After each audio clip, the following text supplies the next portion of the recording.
Hello दोस्तों, UPSC Hindi के online study platform में मैं निशांत त्रिपाठी आप सभी का स्वागत करता हूं। दोस्तों, करंट अफेयर की आज अपनी तीसरी क्लास है जो कि 10 दिसंबर को ली जा रही है। ठीक है, मैं क्लास और डेट जानबूझ के इसको लिख दे रहा हूं ताकि आप लोग भी समझ सके कितने दिन कंटिन्यू क्लास रही है और कितने दिन नहीं रही है। ठीक है, बीच में आपकी 2 दिन क्लास डिसकंटिन्यू हुई है, उसके पीछे का रीज़न आप लोग देख चुके होंगे। अगर आपने यूट्यूब देखा होगा तो यूपीएससी हिंदी का जो ऑफिस था वो शिफ्ट हो रहा था, इसलिए थोड़ा 2 दिन का अच्छा खासा समय लग गया। ठीक है, पर अब ऐसा नहीं होगा। ठीक है, हम लोग कोशिश करेंगे कि अब अपनी जो चीज़ें हैं वो कंटिन्यू कर ली जाए। 2 एनालिटिकल टॉपिक्स जो आज के होने वाले हैं वो आपकी स्क्रीन पे दिख रहे हैं। ठीक है, इसको हम लोग कर लेंगे, जिसमें वैश्विक नवाचार सूचकांक 2022 है और मानव विकास रिपोर्ट 2021-22 है। ठीक है, तो चलिए पहले इसको देख लेते हैं, फिर हम लोग कुछ फैक्चुअल टॉपिक्स उठाएंगे। ठीक है, तो हम लोग पहले टॉपिक आज का उठाते हैं, वह है वैश्विक नवाचार सूचकांक 2022। देखिए, वैश्विक नवाचार सूचकांक जो 2022 है, ये एक ऐसी रिपोर्ट है जिसको वार्षिक तौर पर जारी की जाती है, यानी ये ईयरली जारी की जाती है। ठीक है, मैं कोशिश कर रहा हूं कि बायलिंगुअल लेके चला जा सके। ठीक है, ये ईयरली जारी की जाती है और ये रिपोर्ट जारी जिस संस्था के द्वारा की जाती है उस संस्था का नाम है वाइपो, WIPO। ठीक है, अगर हम लोग इसका फुल फॉर्म देखने की कोशिश करें तो W से आपका हो गया वर्ल्ड इंटेलेक्चुअल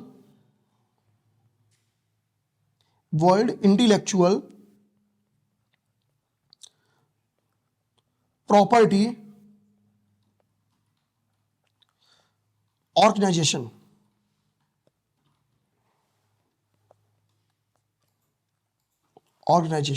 ठीक है, ये क्या है? ये इसको जारी करने वाली संस्था का नाम लिखा है, यानी इसको रिलीज करने वाली संस्था का नाम लिखा है, तो हम यहाँ पे लिख देते हैं रिलीज।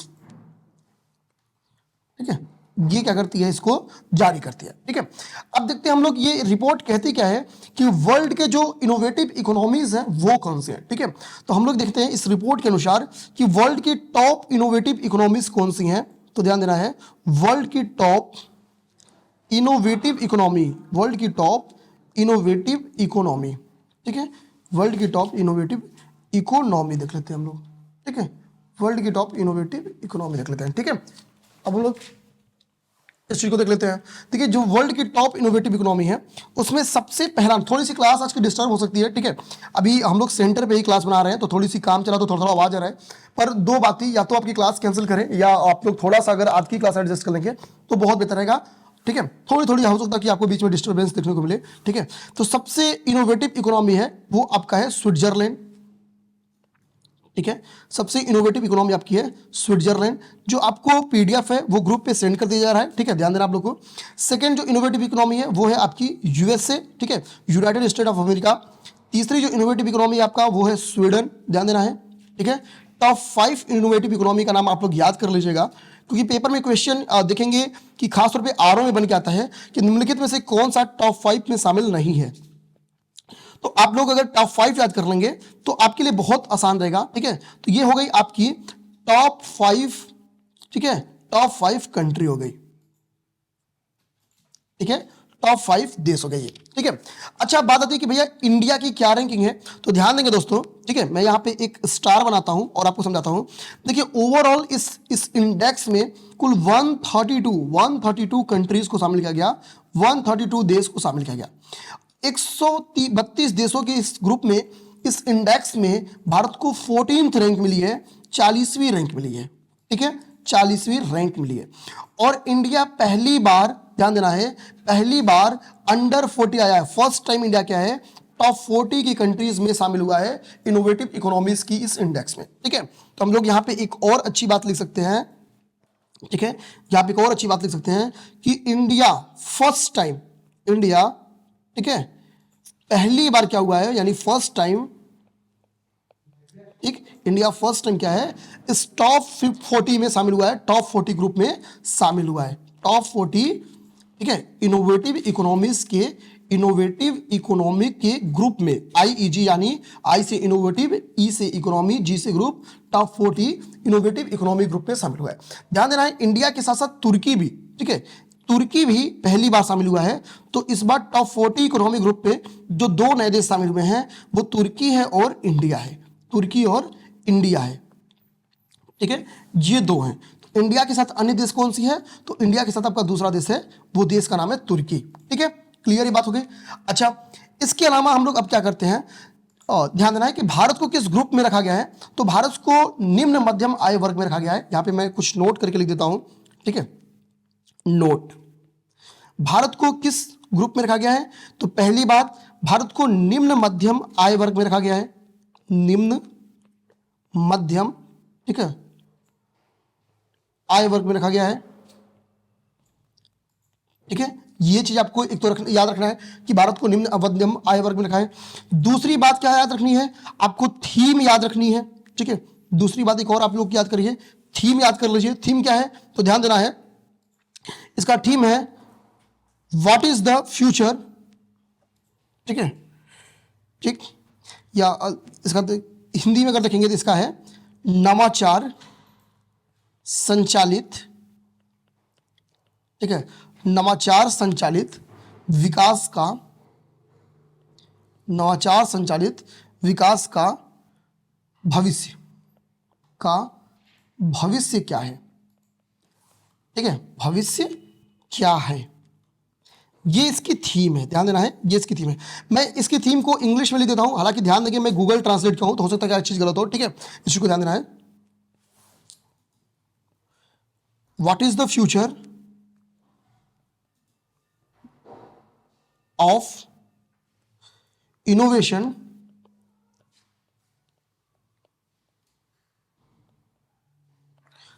ड्राइवन डेवलपमेंट,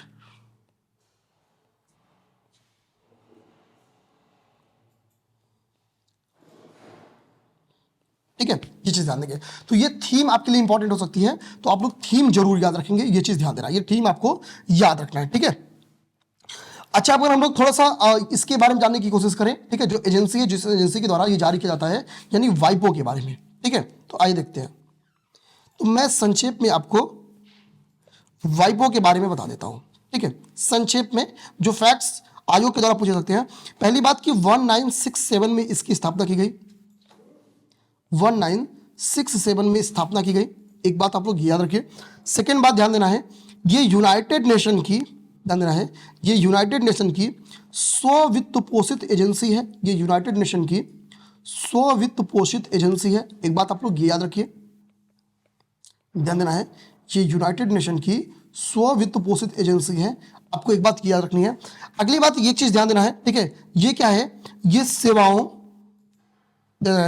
सेवाओं नीति, सेवाओं नीति सूचना और सहयोग के लिए, ठीक है, एक वैश्विक मंच है। सूचना और सहयोग के लिए, सूचना और सहयोग हेतु, सूचना और सहयोग हेतु एक वैश्विक मंच है, सहयोग हेतु एक वैश्विक मंच है। ये चीज आप लोग एक चीज दिमाग में रख लेंगे, ठीक है। तो जो पहली टॉपिक थी वो हम लोग की समाप्त हो गई। हम लोग दूसरी टॉपिक जो अपना है वो उठा के देखेंगे, तो वो है ह्यूमन डेवलपमेंट इन रिपोर्ट जो है उसको देखते हैं। सेकेंड टॉपिक हम लोग का human development report, human development report, ठीक है, 2021-22, ठीक है। ये इंडेक्स देखते हैं। सबसे पहले दिमाग में रखेंगे कि HDI है क्या, ह्यूमन डेवलपमेंट इंडेक्स है क्या, तो हम लोग ये समझने की कोशिश करते हैं। देखिए SDI क्या है, मानव विकास से संबंधित बेसिकली ये एक इंडेक्स है। मानव विकास के लिए इसमें 3 आयामों में, ध्यान देना है कि 3 आयाम वो कौन से हैं, उन 3 आयामों के माध्यम से किसी देश की प्रगति का मापन किया जाता है। जो 3 आयाम है वो देख लीजिए आप लोग। तो वो 3 आयाम है, उसमें पहला है आपका, ठीक है, पहला आयाम है एक लंबा एवं स्वस्थ जीवन, एक लंबा एवं स्वस्थ जीवन, यानी ये जीवन प्रत्यास्थता से संबंधित है, ठीक है। एक लंबा एवं स्वस्थ जीवन, जीवन प्रत्याशा से, ठीक है, स्वस्थ जीवन, ठीक है। यहां पे मैं इंग्लिश में लिख देता हूं, लाइफ एक्सपेक्टेंसी एट बर्थ, ठीक है। सेकंड जो है वो स्कूली, जो सेकंड आपका है वो ध्यान देना है, ठीक है। सेकंड आपका है शिक्षा तक पहुंच आपका, ठीक है, सेकंड आपका है शिक्षा तक पहुंच, सेकंड आपकी है शिक्षा तक पहुंच यानी एक्सेस टू एजुकेशन, ठीक है, सेकंड आपका है शिक्षा तक पहुंच। और तीसरा आपका है एक सभ्य जीवन स्तर, ठीक है, एक सभ्य जीवन स्तर, ठीक है, यानी डिसेंट स्टैंडर्ड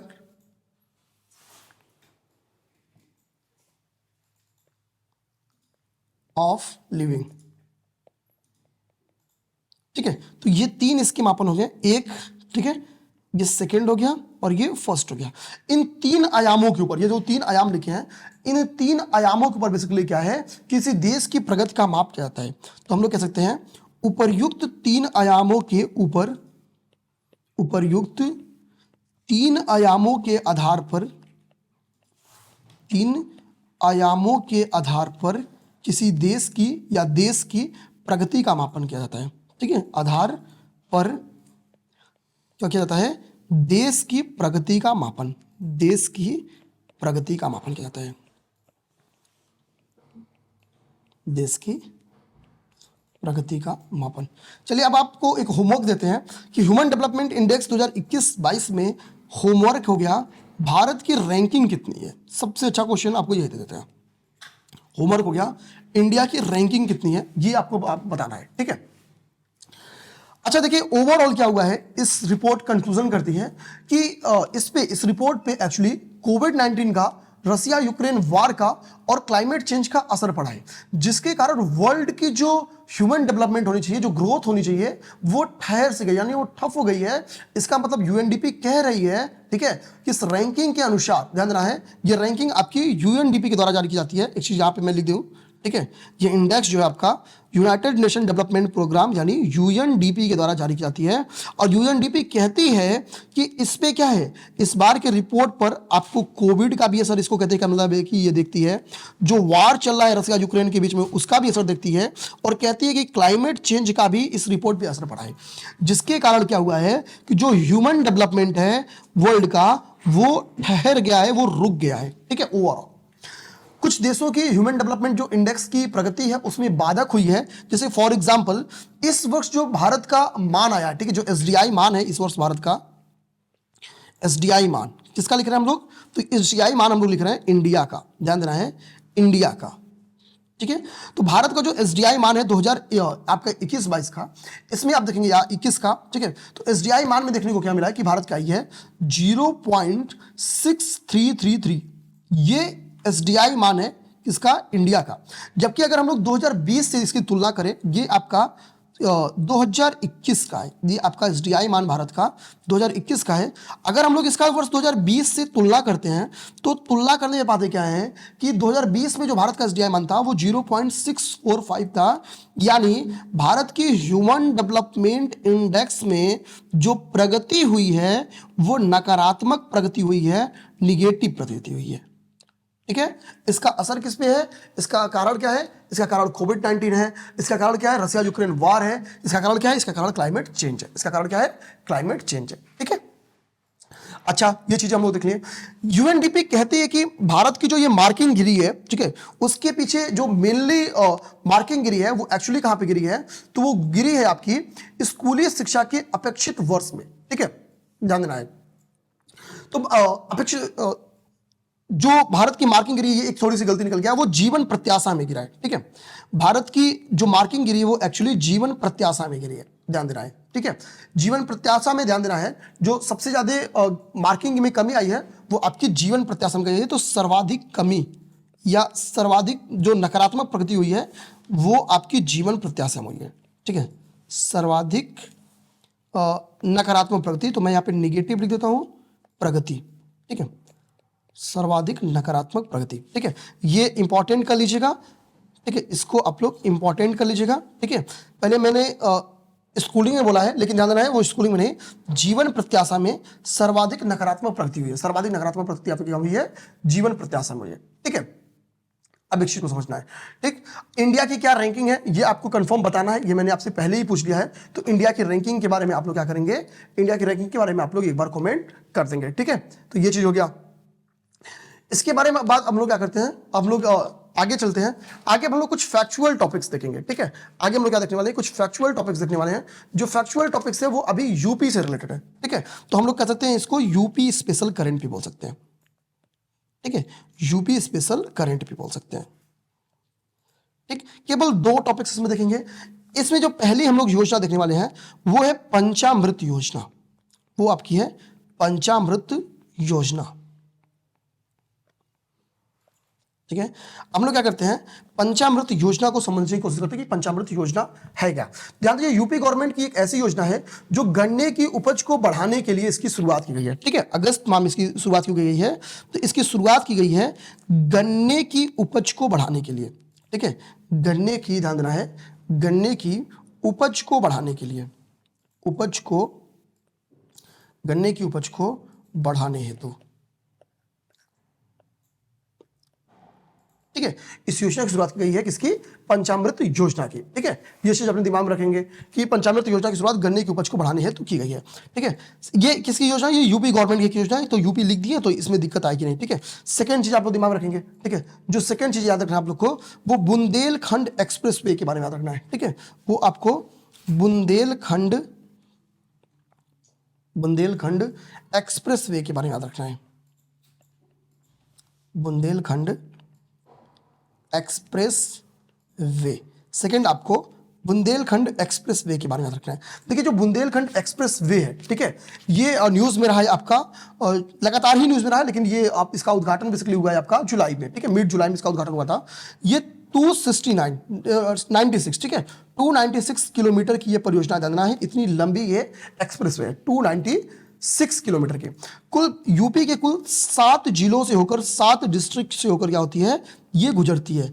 अब बात उन 7 जिलों का नाम आपको याद रहना चाहिए, क्योंकि ये 7 जिलों के नाम कभी पेपर में पूछ सकता है। तो उसमें आपका एक जिला हो गया चित्रकूट, ध्यान देना है, चित्रकूट। ठीक, फिर बांदा, चित्रकूट, बांदा, महोबा, तीसरा आपका जिला क्या हो गया, तीसरा हो गया आपका महोबा, हमीरपुर, हमीरपुर के बाद से अगला आपका हो गया जालौन, ध्यान देना है, हमीरपुर के बाद से अगला आपका हो गया क्या, हमीरपुर के बाद से अगला आपका हो गया जालौन, जालौन के बाद से आपका हो गया औरैया।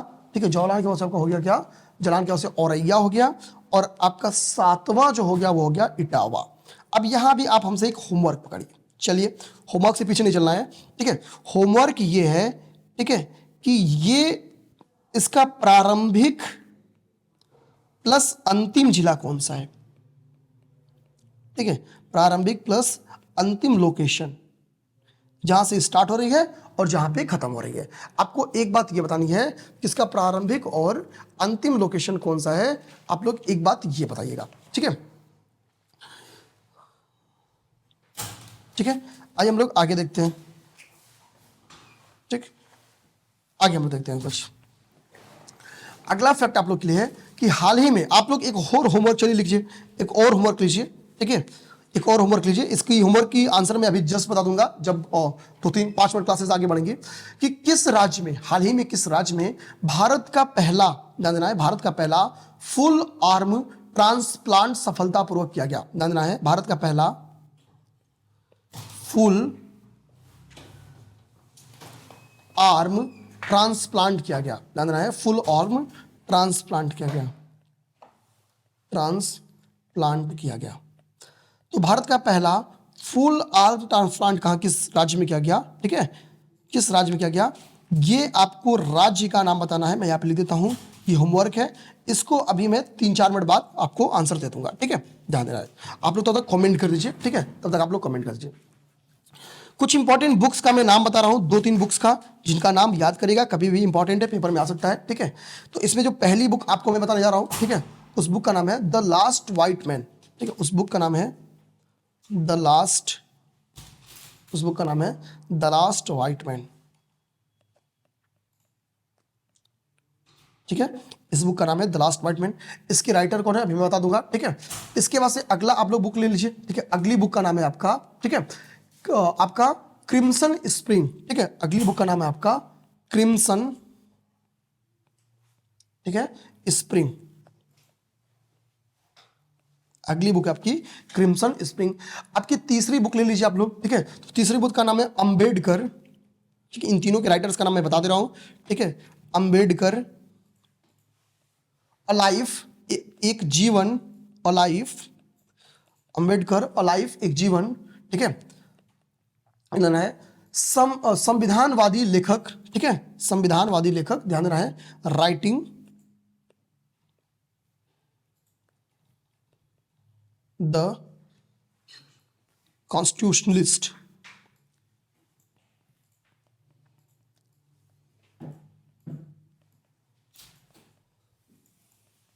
ठीक है। तो चलिए अब मैं तीनों का आंसर बताता हूं। The last white man, the last white man के जो लेखक हैं उनका नाम है मोहसिन हामिद, इनका नाम है मोहसिन हामिद, मोहसिन हामिद, इनका नाम है मोहसिन हामिद। जो क्रिम्सन स्प्रिंग नामक बुक है, क्रिम्सन स्प्रिंग नामक बुक है, इसके हैं नवतेज सरना, इसके लेखक हैं नवतेज सरना। जो तीसरी आपको बुक स्क्रीन पे दिख रही है, इसके लेखक है शशि थरूर, इसके लेखक है शशि थरूर। अभी ये कांग्रेस के प्रेसिडेंट के रेस में भी थे लेकिन जीत नहीं पाए, ठीक है। ये यूथ के आइडियल है, ठीक, ये चीज ध्यान देना है। अब इसके यहाँ से हम लोग कुछ चर्चित दिवस देख लेते हैं सितंबर माह का, बहुत ज़्यादा नहीं, 2 देख लेते हैं जितना इंपॉर्टेंट है बस, ठीक है। चर्चित दिवस, आइए चर्चित दिवस में हम लोग आज पहला देखेंगे, ठीक है। जो पहली टॉपिक है हम लोग का, हमको पता है राष्ट्रीय पोषण सप्ताह मनाया जाता है, ठीक है। हमको पता है सितंबर माह में राष्ट्रीय पोषण सप्ताह मनाया जाता है, ठीक है। तो अभी राष्ट्रीय पोषण सप्ताह कब मनाया गया? तो ये मनाया गया है आपका, ध्यान देना है, ये मनाया गया है आपका 1 to 7 सितंबर, 1 से 7 सितंबर को, 1 से 7 सितंबर को आपका राष्ट्रीय पोषण सप्ताह मनाया गया, ठीक है। और इसकी थीम क्या थी? तो इसकी थीम थी जायके की दुनिया, ठीक है। इसकी थीम थी जायके की दुनिया, ठीक है, जायके की दुनिया, ठीक है। हिंदी में लिख देते हैं जायके की दुनिया, जायके की दुनिया। जितना चांस है इंग्लिश में लेके चलने का वो चला जा रहा है, ठीक है। तो इस चीज़ ध्यान देंगे आप लोग। इसके बाद से हम लोग ध्यान देना है, जो नेक्स्ट हम लोग देखने वाले हैं वो अंतर्राष्ट्रीय साक्षरता दिवस देखने वाले हैं। दूसरा हम लोग का है, ये तो एक हो गया। सेकेंड नंबर देखेंगे अंतर्राष्ट्रीय साक्षरता दिवस, ठीक है। सेकेंड नंबर देखेंगे अंतर्राष्ट्रीय साक्षरता दिवस, अंतर्राष्ट्रीय साक्षरता दिवस, ये हम लोग का अगला टॉपिक है, ठीक है। अंतर्राष्ट्रीय साक्षरता दिवस। देखिए जो अंतर्राष्ट्रीय साक्षरता दिवस है दोस्तों, इसके बारे में ध्यान देना है कि एक तो ये आपके 8 सितंबर को मनाया जाता है, ठीक है। 8 सितंबर को SEPT लिख देते हैं, इसको समझना 8 सितंबर, ठीक है। अच्छा इसकी थीम इंपॉर्टेंट है, तो इसकी थीम देख लीजिए आप लोग, इसकी थीम इंपॉर्टेंट है अंतर्राष्ट्रीय साक्षरता दिवस की, ठीक है। इसकी थीम है ट्रांसफॉर्मिंग लिटरेसी लर्निंग स्पेसेस, ठीक है, ट्रांसफॉर्मिंग लिटरेसी लर्निंग स्पेसेस, ठीक है, ध्यान देना है, ट्रांसफॉर्मिंग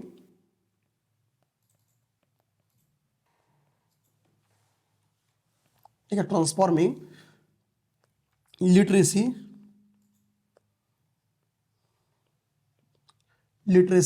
ठीक है, लर्निंग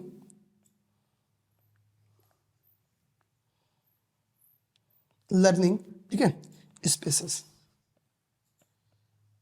ठीक। ये चीज हो गया आपका अंतर्राष्ट्रीय साक्षरता दिवस के बारे में, ठीक है। और एक आप लोग हमको बताइए कि हिंदी दिवस कब मनाया जाता है। ये मैं तीसरा आपको दे देता हूं होमवर्क कि आप लोग बताना है दोस्तों कि हिंदी दिवस कब मनाई जाती है। हिंदी दिवस, ये मैं आपको क्वेश्चन मार्क बता देता हूं, आपको ये होमवर्क के तौर पे कमेंट बॉक्स में बतानी है, होमवर्क के तौर पे, ठीक है।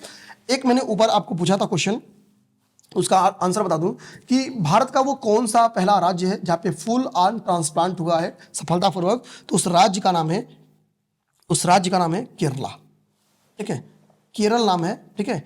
ऐसा होने वाला ये भारत का पहला राज्य है, भारत का पहला राज्य है, ठीक है। तो आज की करंट की क्लास हम लोग यहाँ पे खत्म करते हैं। जय हिंद, जय भारत।